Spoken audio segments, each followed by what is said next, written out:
మహనీయుడు బాబు జగ్జీవన్ రామ్ కు ఏలూరు నగర కమిషనర్ సంక్రాంతి వెంకటకృష్ణ స్మృత్యంజలి ఘటించారు.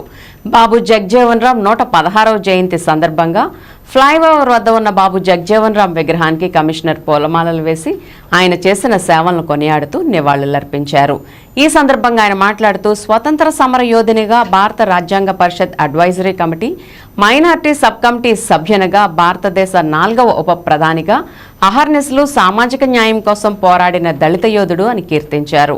1946లో జవహర్లాల్ నెహ్రూ తాత్కాలిక మంత్రివర్గంలో అతి పిన్న వయస్కుడైన మంత్రిగా తన రాజకీయ ప్రస్థానాన్ని మొదలుపెట్టి 40 సంవత్సరాల పాటు పార్లమెంటేరియన్గా కేంద్ర ప్రభుత్వంలో మంత్రిగా వివిధ శాఖలు నిర్వహించి ఆ శాఖలకే వన్నె తెచ్చిన మహనీయుడని పేర్కొన్నారు.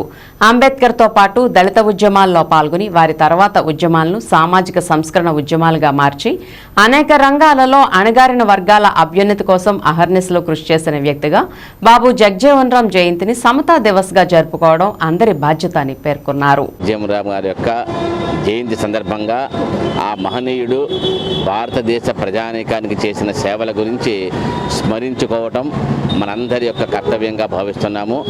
ముఖ్యంగా బాబు జగజ్జీవన్ రావు గారు బీహార్లోని ఒక దళిత కుటుంబంలో పుట్టి మదన్ మోహన్ మాలవ్య గారి కోరిక మేరకు బెనారస్ హిందూ యూనివర్సిటీలో ఇంటర్మీడియట్ సైన్స్ చదివి ఆ తర్వాత కలకత్తా యూనివర్సిటీలో బీఎస్సీ డిగ్రీని పూర్తి చేసిన తర్వాత ఆ రోజు నుంచి కూడా యూనివర్సిటీ చదువుతున్నప్పుడు కార్మిక ఉద్యమాల గురించి ఉద్యమాలు చేసిన చరిత్ర వారిది.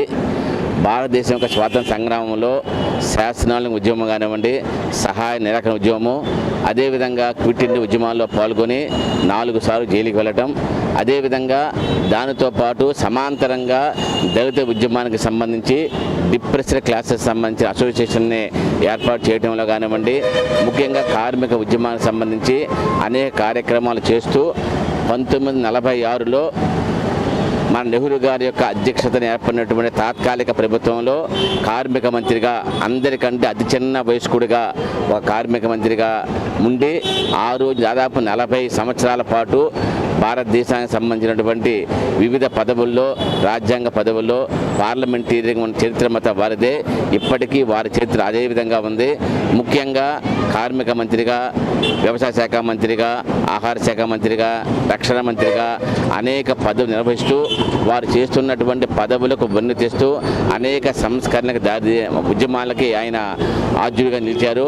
అటువంటి మహనీయుడిని తప్పనిసరిగా స్మరించుకోవడం మనందరి బాధ్యతగా, ముఖ్యంగా సామాజిక న్యాయానికి సంబంధించి, దళిత ఉద్యమానికి సంబంధించి అందరూ సమానంగా ఉండాలనేటువంటి హక్కుల సాధనలో మైనార్టీ హక్కులకు సంబంధించిన సబ్ కమిటీలో రాజ్యాంగ పరిషత్ సబ్ కమిటీ మెంబర్గా ఉంటూ అనేక కార్యక్రమాలకు ఆధ్వర్యించినటువంటి మహనీయుడు బాబు జగజ్జీవన్ రామ్ గారి యొక్క జయంతి సందర్భంగా ఆ మహనీయునికి స్మృత్యంజలి ఘటిస్తూ వారి యొక్క మార్గంలో మన అందరం నడవాలని అందరినీ కోరుకుంటూ మరొకసారి వారి జీవిత చరిత్రను మాకు ఆదర్శప్రాయంగా ఉండాలని కోరుతున్నాను.